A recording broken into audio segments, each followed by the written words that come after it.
Olá, muito boa noite para você que está com a gente. Segunda-feira, 7h17. A gente começa a semana com muita informação.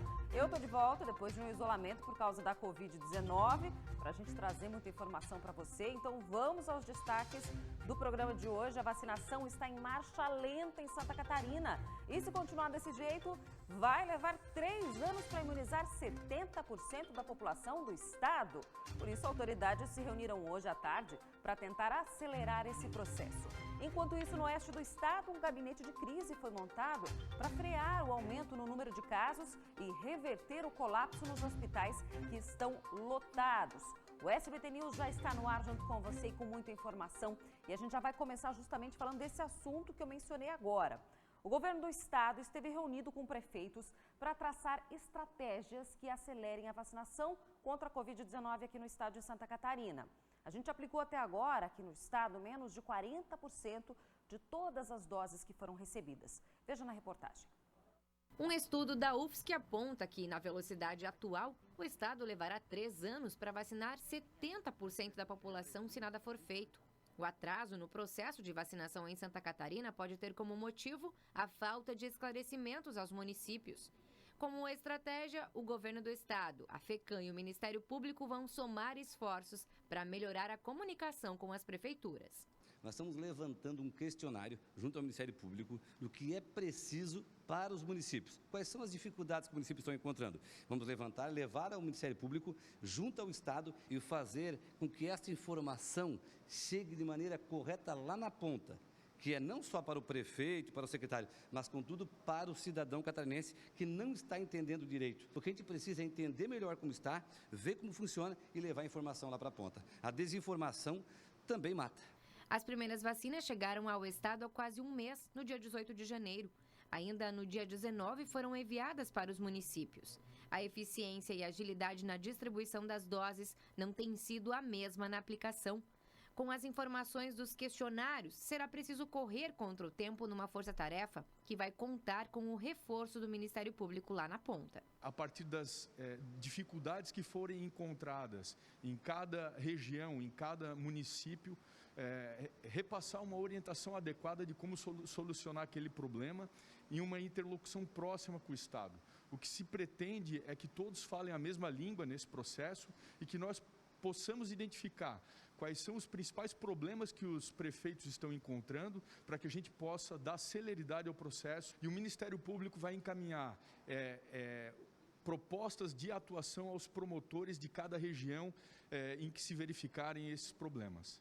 Menos de 40% das doses que chegaram ao estado foram aplicadas. Dados do último balanço de vacinação divulgados pela Vigilância Epidemiológica de Santa Catarina. A recomendação do governo aos municípios é para que as vacinas sejam aplicadas imediatamente, seguindo critérios dos grupos prioritários. Para o governo, o sucesso da vacinação depende de um esforço coletivo. O estado já repassou mais de 90% das vacinas, mas quem está na ponta são os municípios que precisam executar a aplicação das doses.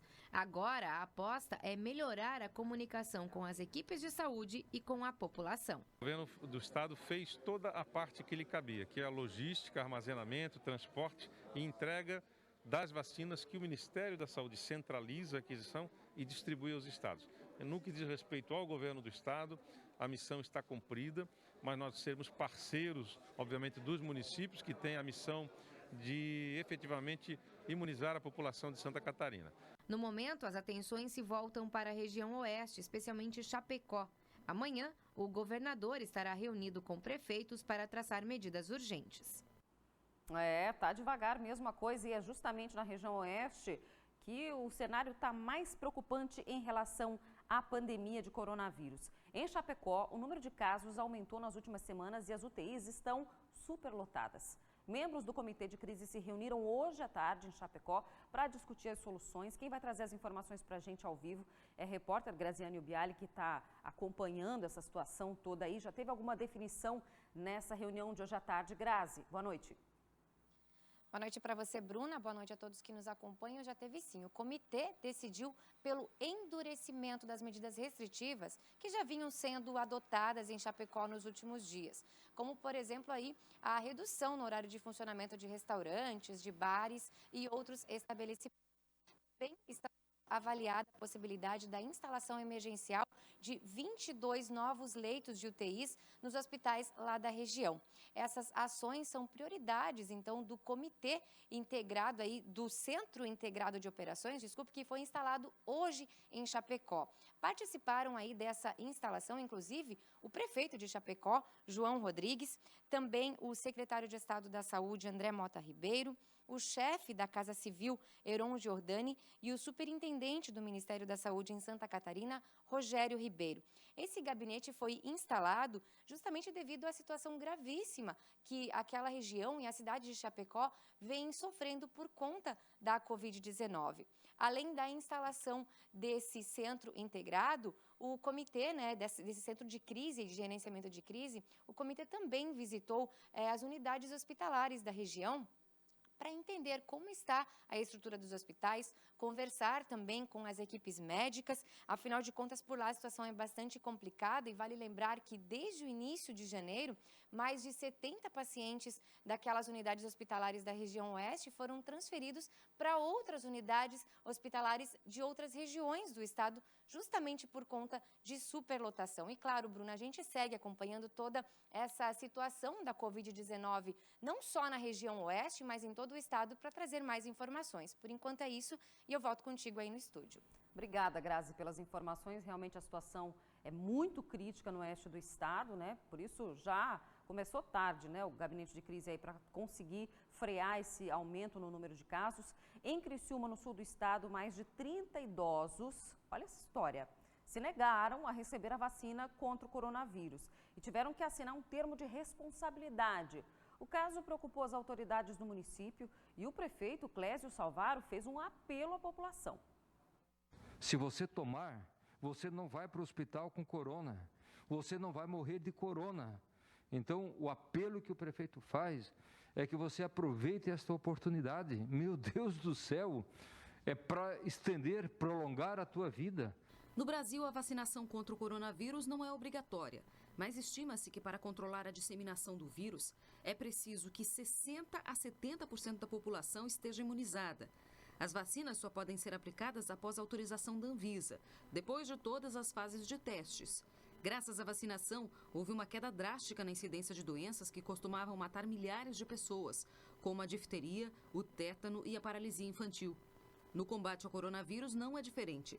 As vacinas não causam efeitos colaterais graves. Em alguns casos, apenas reações simples, como febre leve ou dor no local da aplicação. É importante considerarmos que todas as vacinas, para serem liberadas pela Anvisa, para que possam ser utilizadas, elas são testadas e sua eficácia e também segurança tem que ser aprovada.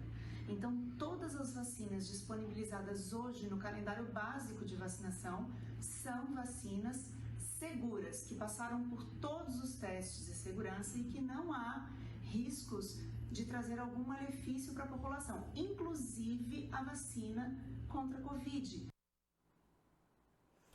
No litoral norte, a segunda-feira de sol deixou a praia central de Balneário Camboriú lotada. A gente vai ao vivo até lá, onde a Grace Ciezemel acompanha o movimento na cidade. Como que está o clima aí, Grace? Está muito movimentado? A chuva já espanta um pouco as pessoas, né? Boa noite. Boa noite, Bruna. Boa noite também para o pessoal de casa. Isso mesmo, a cidade aqui está bem movimentada, como acontece aí em praticamente todo feriado em Balneário Camboriú. Fez sol e calor durante essa segunda-feira e agora no fim da tarde, por volta das 6h30, caiu aquela chuva. Nesse momento a chuva deu uma trégua, mas vocês podem acompanhar aqui que tem uma movimentação bem intensa de carros na cidade. Muitos turistas aqui em Balneário Camboriú. E olha, eu acabei de receber um dado atualizado da ocupação hoteleira aqui na cidade, que nesse momento está em cerca de 80%. Valor superior, inclusive, à expectativa, Bruna, que era de 50%. Nós acompanhamos, então, toda essa movimentação durante a tarde dessa segunda-feira e você pode acompanhar agora na reportagem. A previsão era de chuva para os dias que seriam de comemoração do Carnaval. Para os que puderam aproveitar a folga, teve muito sol, calor e praia. A praia central de Balneário Camboriú está tão lotada que falta espaço até para colocar o guarda-sol. Gente na orla e gente também no mar. O calorão dessa segunda-feira fez com que muitos banhistas aproveitassem para se refrescar. Olhando para esse cenário todo, até parece que não existe mais pandemia por aqui. Mas tem aqueles que, mesmo em meio a tanta gente, tentam se cuidar como pode. A dona Geni e a Lucile são um exemplo disso. Tiram a máscara só para comer. A Geni veio de Porto Alegre e está há 2 semanas hospedada na cidade. Ela vai à praia só com a amiga que mora em Balneário. Na areia, elas ficam longe das outras pessoas. Usa máscara, não entra em lugares que está cheio.